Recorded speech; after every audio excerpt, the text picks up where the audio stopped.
Hey everybody, welcome to another episode of On the Paint Table. It's my weekly show where you see what I got done, what I'm working on, and what is coming up. So this week I finished off 8 models for Don't Look Backtober. It's been a minute since I played some Don't Look Back, and of course with the spooky season coming up and the first week of fall halfway underway this week, I felt like it was a good time to get back to my favorite slasher movie themed horror co-op solo adventure game. So I painted up a couple of the expansions for that, got another one prepped, some more models ready to go, and also started work on a couple other projects. Of course, the new ITS for season 14 dropped, which had me going through my carrying cases looking for half-finished projects that were appropriate for the new ITS season. And I also put together and got undercoated and some base colors down on my Legionnaires to both play Warcry with. You saw Let's Play Warcry, and also to try out some one-page rules Age of Fantasy skirmish. So let's see what I got done and what is coming up. So first things first, the done pile. It's the Guerrilla Reaper and the Attack of the Greys, two of my favorite all-time, I'm not even gonna say bad, I'm just gonna say campy horror movies of the 80s and 90s. Pumpkinhead with a very young, ripped Lance Henriksen, if you've never seen it. And if you're wondering who that is, he was also in such horror greats as the TV show Millennium, as well as, he was Bishop the Android in the classic James Cameron Aliens. He's an expansion pack. You basically have to destroy his, I'm going to call them Horcruxes, his Pumpkinheads, whoa geez, to try and banish him before he kills your whole team. Our group of teens, I guess is more like it. And then the Attack of the Greys. It's actually like a full modification for the core rules of Don't Look Back, where like your fright tokens and stuff get replaced by strange lights in the sky. And the visitors are attempting to like kidnap you. So it's got a real fire in the sky. Another great like mid-90s, back when the X-Files was making UFOs super popular in pop culture sort of thing.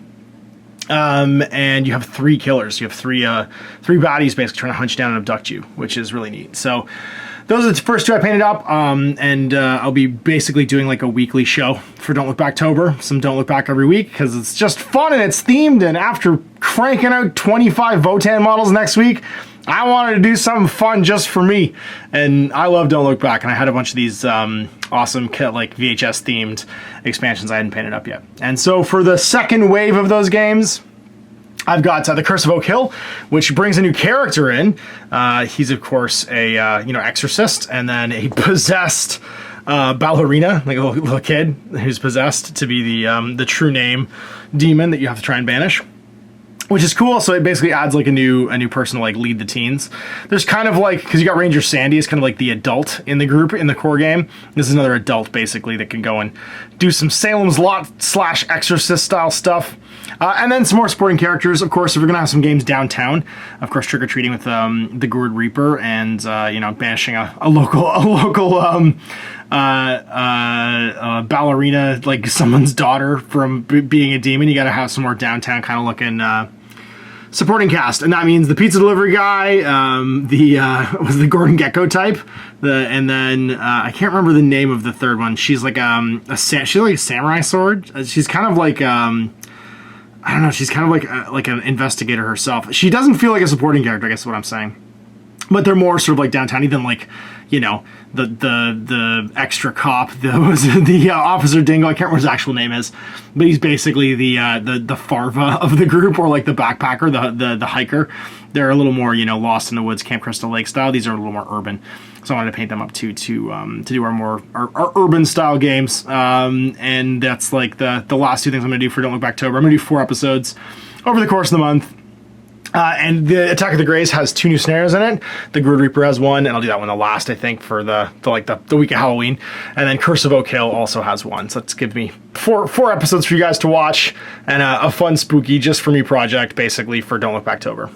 And then here we got some more stuff for Infinity. I went through my Infinity carrying case, which often has surprise models in it that I've completely forgotten about, and discovered I hadn't actually finished painting my military orders / Winter Force stuff when I was doing the ITS 13 Blitz. And that was perfect because I built this guy. This is the Fugazi? The sensor bot. The sensor FO bot for for and I put magnets on them just now to put them in my actual magnetic cases, which is why they're sitting on this, so they don't they don't super glue fog the tablecloth on here. But this is the new thing for ITS, so I got to go through and paint all my combi rifle sensor bots. And I just found my one for my military orders / Winter 4 / whatever. I could use them for my Varuna and my NCA as well, because I literally have all the Pano factions. But it's an excuse for me to get it painted. He gets a bunch of extra skills, specifically though, tack aware for free order, which means if he wants, he could target somebody with a forward observe, and that like for free. And then he also has the ability to ignore cover with marksmanship. So yeah, you don't want to get in a fight with this guy. It's bad news. Having a forward observing marksmanshiping, potentially put him on suppression somewhere. Extra order bot is going to be neat, and it's available to all factions. Basically, it's another extra order. Anytime there's an extra order for 16 points, a 16.2 order marksmanship, tack aware, repeater, forward observer bot. This is not bad, and every faction's kind of got one. They even gave one to Spiralcore and Towhop by giving them a tractor mule. That's a big deal. And then I found my boarding shotgun knight. I base coded these so long ago. I actually don't even remember how I airbrushed them. These ones are Vallejo. Like, I know these are Vallejo blues I've airbrushed on. I don't actually remember how I airbrushed these, as well as my other Albedo multi-rifle Blackfriar that I need to paint up. So these are like odds and ends. I did not paint up Dr. Shotgun. I need to paint up Dr. Shotgun, so I have the full gamut of Hospitaller Knights. I paint up all the other Hospitallers. I have the Doctor, the Combi, the Multi, the Gennaro guy with a sword that can be anybody.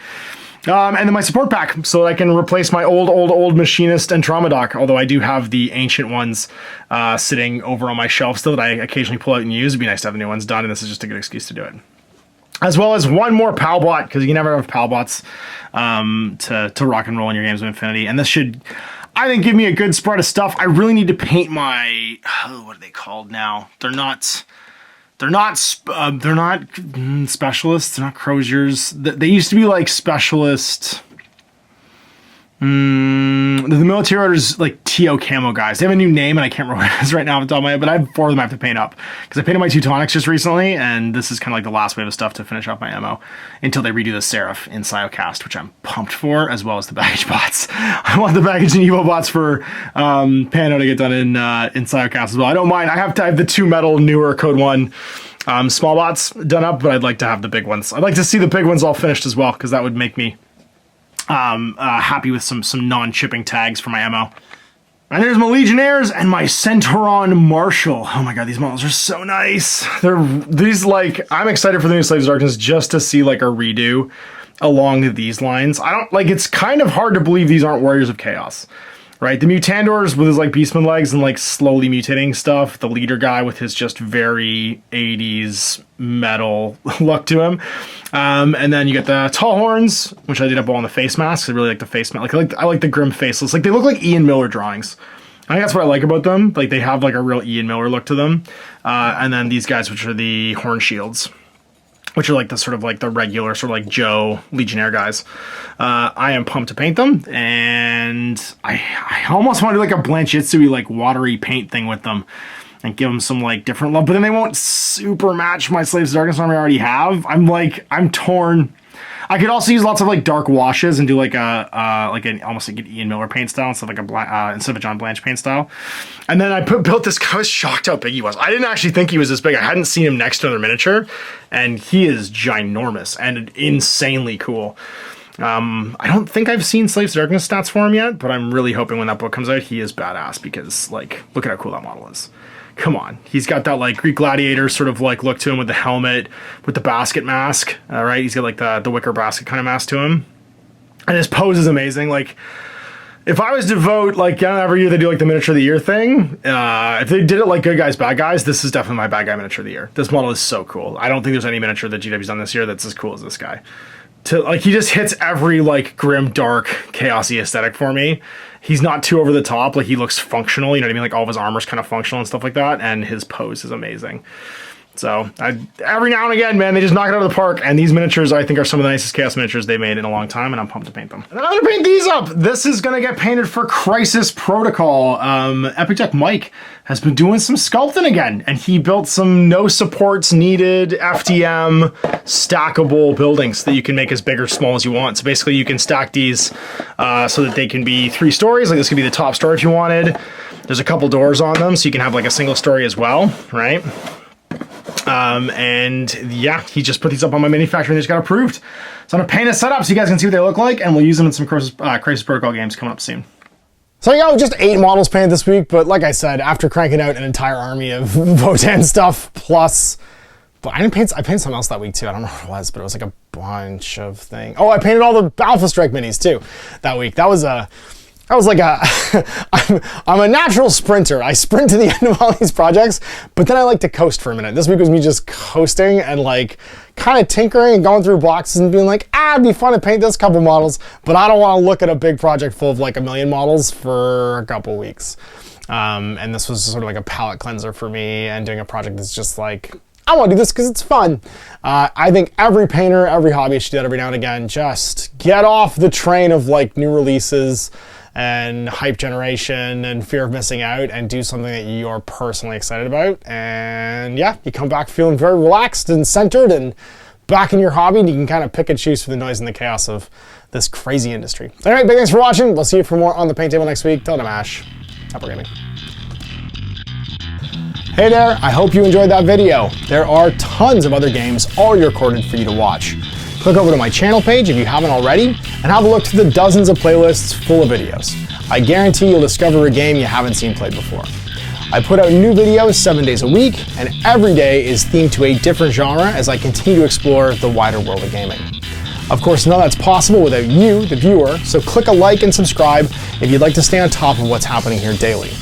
My 2 kids and I are massively grateful to be able to have the flexibility of this job so I can always maximize my time with them.